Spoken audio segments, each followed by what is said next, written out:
चलिए आज आपको मैं एक ऐसी ब्रह्म पुराण की कथा के बारे में बताना चाहता हूँ जो हमें सिखाती है कि आप चाहे देवता हैं या मनुष्य हैं या कोई भी हैं, अगर आपको कुछ पाना है तो उसके लिए आपको कठिन परिश्रम, त्याग, तपस्या करनी ही पड़ेगी। और स्वयं देवता भी इस नियम का पालन करते हैं। एक समय की बात है जब माता सती राजा दक्ष के यज्ञ में सती हो गई थी।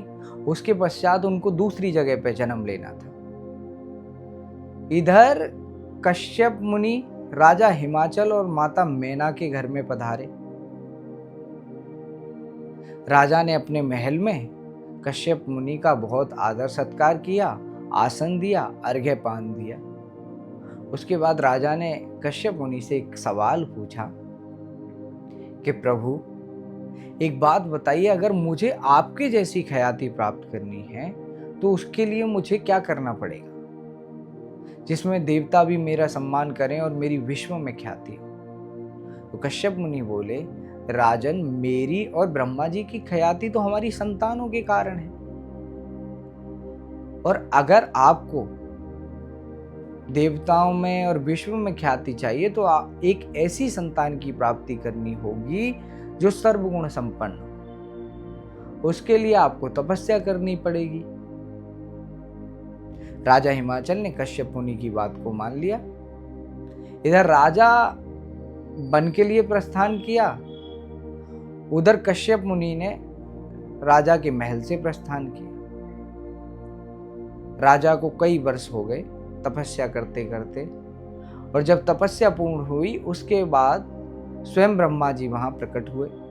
ब्रह्मा जी ने पूछा, राजन आप क्या चाहते हैं, आप वर मांगिए। तो राजा हिमाचल बोले, प्रभु मुझे एक ऐसी संतान चाहिए जिसके कारण देवता भी मेरा सम्मान करें और विश्व में भी मेरी ख्याति। ब्रह्मा जी बोले, तथास्तु। ब्रह्मा जी वरदान लोक देकर ब्रह्मलोक के लिए चले गए और राजा हिमाचल अपने महल में आ गए। माता मैना ने गर्भ धारण किया, उनके एक बच्ची हुई जिसका नाम उमा रखा। उमा जो थी देवी पार्वती का स्वरूप थी या देवी सती का स्वरूप ही थी। उनको 5 वर्ष की उम्र से ही कहते हैं भगवान शिव की पूजा करने में बड़ा आनंद मिलने लगा, और वो 5 वर्ष की उम्र से ही भगवान की पूजा करने लगी। जैसे जैसे वो बड़ी हुई, 14-15 वर्ष तक पहुंची, उसके बाद उन्होंने एक निर्णय लिया कि वो अब वन में जाके तपस्या करेंगे या महल में रहकर तपस्या नहीं करेंगे।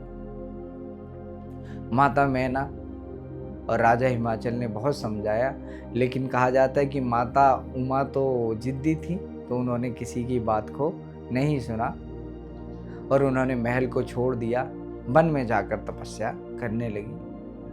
कई हजार बरस बीत गए।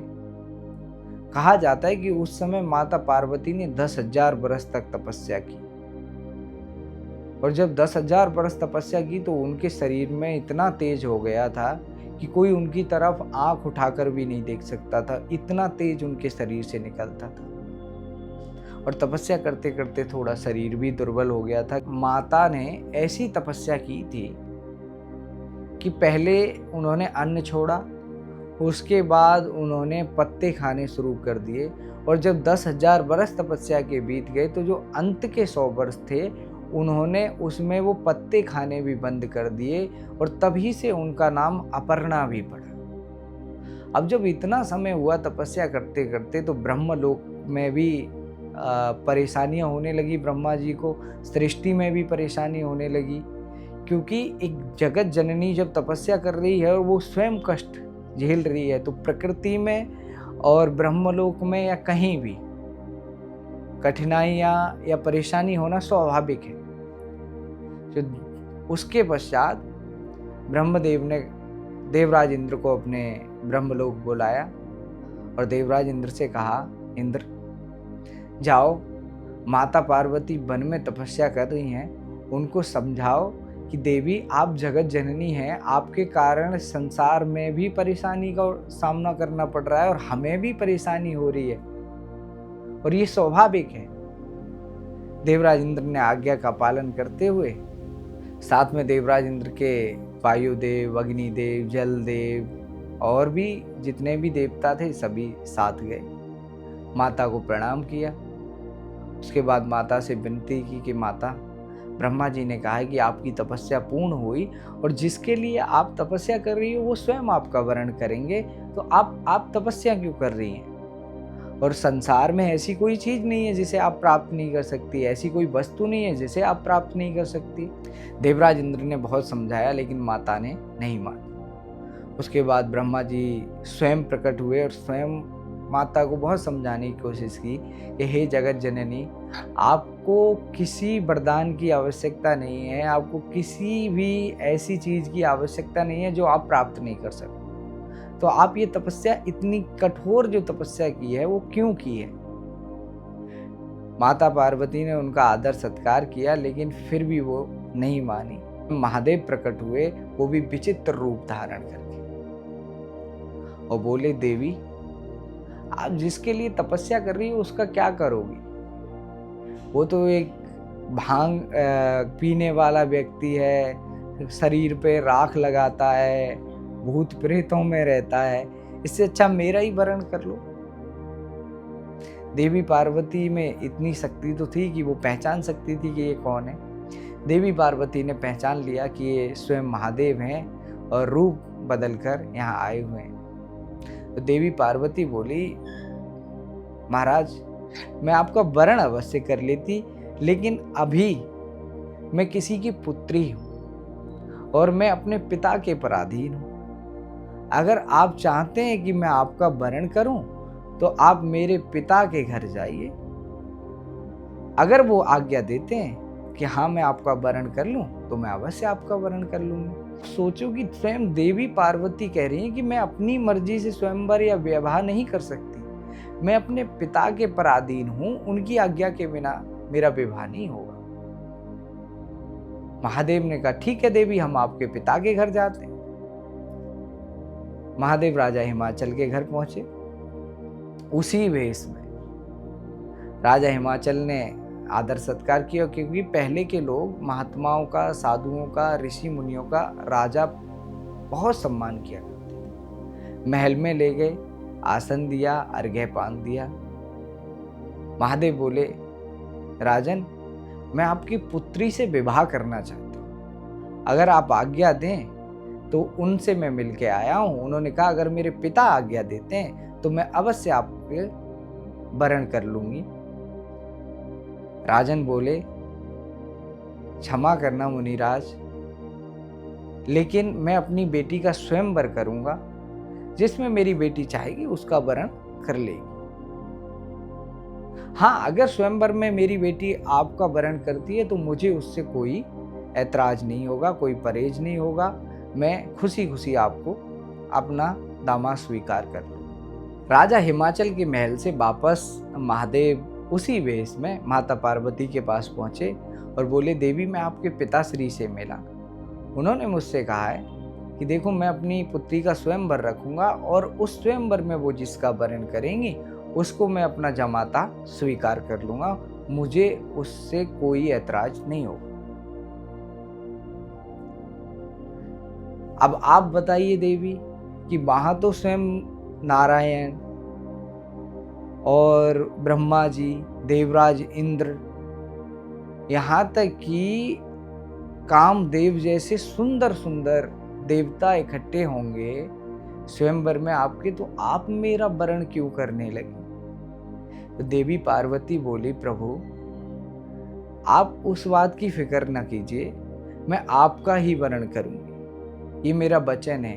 और अगर आपको लगता है कि मैं इसमें कुछ भी झूठ बोल रही हूँ तो मैं एक काम करती हूँ, अभी आपका मैं वरण कर लेती हूँ, उसके बाद मैं स्वयंवर में सबके सामने आपको जयमाला पहना दूँ। बराबर में कहा जाता है कि अशोक का जो पेड़ होता है उसके कुछ गुच्छे पड़े थे, उसी से माता पार्वती ने वन में महादेव का वरण कर लिया। तब महादेव ने अशोक के वृक्ष को एक वरदान दिया कि आप अशोक हमेशा पूजनीय रहोगे और आप मेरे लिए हमेशा प्रिय रहोगे। तो बड़ा ही पवित्र माना जाता है अशोक के पेड़ को उस समय के बाद से। माता पार्वती ने वरण किया, सभी देवता, महादेव, माता पार्वती भी प्रसन्न हुई क्योंकि सब भी यही चाहते थे। उसके बाद महादेव खुशी खुशी वापस चले गए। माता पार्वती की थोड़ी तपस्या रह गई थी, वो वहीं रह गई वन में। उसके बाद माता पार्वती के सामने फिर महादेव एक ग्राह का रूप यानी मगरमच्छ का रूप बनाकर और एक भेष में एक बच्चे का रूप बनाकर बराबर में जो नदी थी उसमें आए और उन्होंने बच्चे को मुंह में दबा रखा था। माता पार्वती की नज़र उन पे पड़ी तो माता पार्वती ने कहा, हे ग्रहराज, आप इस बच्चे को छोड़ दीजिए। मेरी आपसे हाथ जोड़ के विनती है कि आप जैसा कहेंगे मैं वैसा करने को तैयार हूँ, लेकिन आप इस बच्चे को छोड़ दीजिए। ग्रह ने कहा, देवी, ये तो सृष्टि का नियम है कि अगर मैं 6 दिन में एक बार भोजन करता हूँ और जो पहला शिकार मेरा 6 दिन के बाद मिलता है उसको मैं कभी छोड़ नहीं सकता, क्योंकि ये स्वयं ब्रह्मा जी का वरदान है। माता पार्वती ने कहा, ग्रहराज, आपकी बात सत्य है, लेकिन मेरे सामने आप इस बच्चे को नहीं खा सकते, इसको अपना शिकार नहीं बना सकते। मैं आपको एक काम करती हूँ कि जितनी भी मैंने 10,000 वर्ष या 11,000 वर्ष तपस्या की है वो मैं आपको समर्पित करती हूँ, लेकिन आप इस बच्चे को छोड़ दीजिए। ग्रह बोला कि देवी, आप ये क्या कर रही हैं? आपने बचपन से अब तक इतनी कठोर तपस्या की है और आप ये तपस्या मुझे दे रही हैं, वो भी सिर्फ इस बच्चे के लिए। तो उन्होंने कहा कि ग्रहराज, इस बच्चे से बढ़कर मेरी तपस्या नहीं हो सकती। तपस्या मैं फिर भी कर लूंगी, लेकिन ये बच्चा दोबारा जीवित नहीं होगा। और इधर जैसे ही ग्रह को उन्होंने अपनी तपस्या या अपनी शक्तियां दी तो ग्रह का तेज इतना हो गया था उस समय पे कि सूर्य से भी ज्यादा तेज उस ग्रह के शरीर में था। बाद में उसने उस बच्चे को छोड़ दिया। फिर वो अपने असली भेष में आए और बोले, क्योंकि वो तो स्वयं महादेव थे, तो बोले, देवी, आपको दोबारा तपस्या करने की कोई आवश्यकता नहीं है।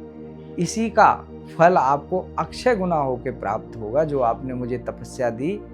अब मैं आपकी परीक्षा पूर्ण रूप से ले चुका हूँ। मैं बड़ा ही सौभाग्यशाली हूँ कि आप जैसी देवी, पवित्र, दयावान और सौम्य, आप जैसी देवी मेरा वरण करेंगी। इससे अच्छा, इससे ज़्यादा कुछ मुझे इस संसार में प्राप्त नहीं हो सकता। इधर महाराज महादेव कैलाश पर्वत की ओर रवाना हुए, उधर माता पार्वती अपने भवन के लिए रवाना हुई।